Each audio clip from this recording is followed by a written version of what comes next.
Welcome to the Stewardship Leader Podcast, brought to you by the Christian Stewardship Network. CSN exists to encourage, teach, and connect church and stewardship leaders to help them create and lead healthy stewardship ministries in their church. You can learn more about CSN at ChristianStewardshipNetwork.com.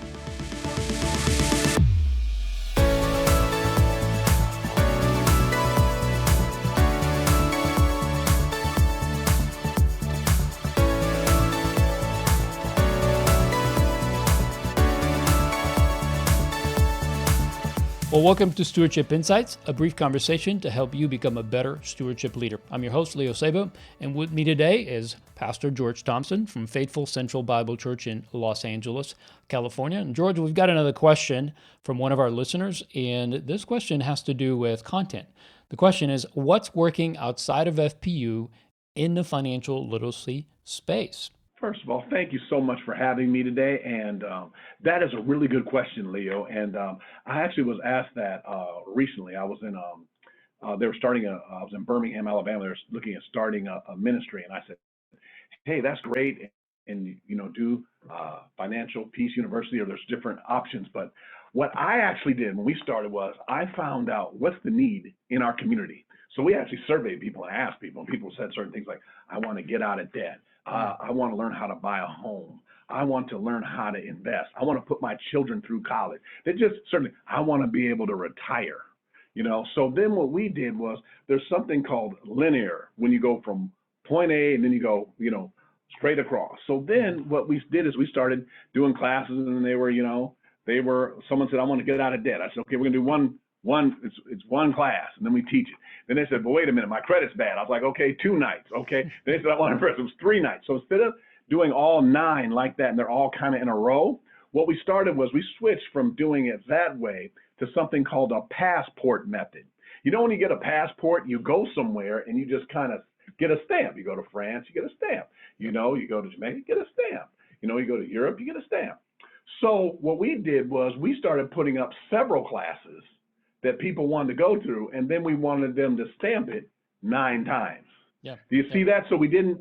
And then I want to throw in one more thing. We made it like not only that, but we used the whole life. Remember, stewardship is time, how well you manage your time, how well you manage your talent, and your treasure. God bless you with those each day. So we would teach business classes too. But how you run your business, you got to learn how to run your person first. So we'd be teaching different classes. So then we would have them learn which ones they liked. And then I'll throw in health. Then we'd have workout class, or how to prepare meals, or how to do certain things. So then we called it How To Tuesday, where you did something different every Tuesday. So in a year, they would go through all of the financial planning, but then what else would happen? They'd also learn discipleship. They'd also learn life skills. They'd also learn relationship skills. They'd also learn health skills. Yeah. So we did that. We've been doing that for several years, for at least the last 7 or 8 years.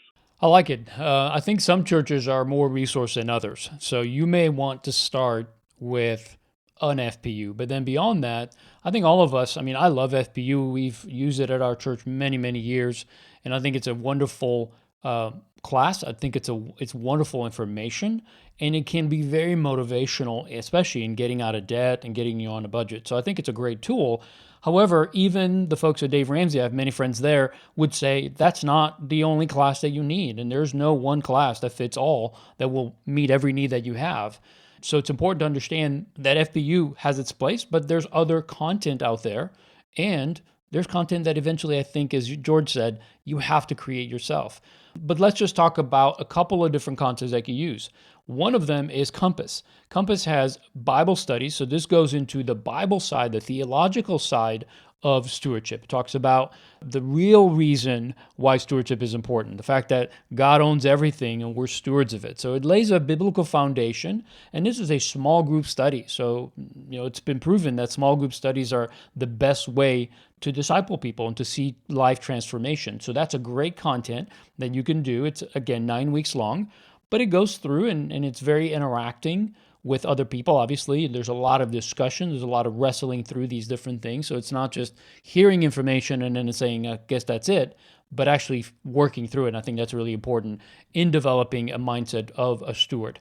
But also, there's other organizations out there that have created content. Saddleback Church is a great one. They've done some great content that's helped, and you could purchase right from their website, and you could use it in your own church. There's some video-based classes that you can use. There's some small group curriculum that they've developed. And then, oh, that's a great point. Can I just stick on that for 1 second? Yeah, go for it. Is I'm in California, so I'm relatively close, except for there's a lot of cars on the freeway in between us on the 405. Yeah, I just want to throw that in there, so you can see why I do the reading materials and the podcasts. yeah, Is that they have a lot of information at Saddleback, and what you want to do is all the resources that Leo and I are saying are great at leveraging. In other words, you don't have to reinvent the wheel. We kind right. of find out regionally what the people want, and then you just start listening to things. Like, so when I started doing Train the Trainer, when I have people start teaching stewardship to other people, there's a man by the name of Brian Kloop, and he has a 40-day spiritual journey to a more generous life. What we were doing was during Bible study, I would have one of the leaders get up, and we were all going through it together, and we were all, and then we'd all read it, and then we would get up, and we would actually minister. That I would just pick. Different people would minister. Hey, you read day 7, okay? What does the text say? The Bible. What does the Bible say? Mm-hmm. And then what does it mean to you? And then the third. This is the third. How do I apply it in my life? How do we make like glue and apply it so it sticks? So then a man would do it. Then a woman would do it. A single mom would do it. Then we would learn how to apply it to other people. So those were just great resources. So it's picking a resource. So first you want to listen to something, then start looking at how you kind of apply it and start a small group. Because I started that just a few nights doing a Bible study, and then it went an entire year. And then people were like, hey. And then after we went through the book, I said, well, we're done. And then they're like, wait a minute, we want to come back. We want to keep going. So then he has another, they're booklets, and they're on the site. You can download them, and it's 7 keys to open-handed living in a tight-fisted world. Wow. And and it was just really good to listen to the resources, but then also just apply them. Yeah. I think as far as resources are concerned, there's a lot out there. You just need to start looking. However, what's important here to understand is that your ministry will go through a progression. You might start with some off-the-shelf things like FPU, like Compass, like Willow Creek's content, or Gateways or Saddlebacks. And we'll add some notes in our show notes to give you links to those resources so you can look at them and potentially consider if that's something that you could use in your church. But I think George and I, what we would want to emphasize is this. Over time, you'll find that no one course, no one class, no one curriculum is going to satisfy every need in your church.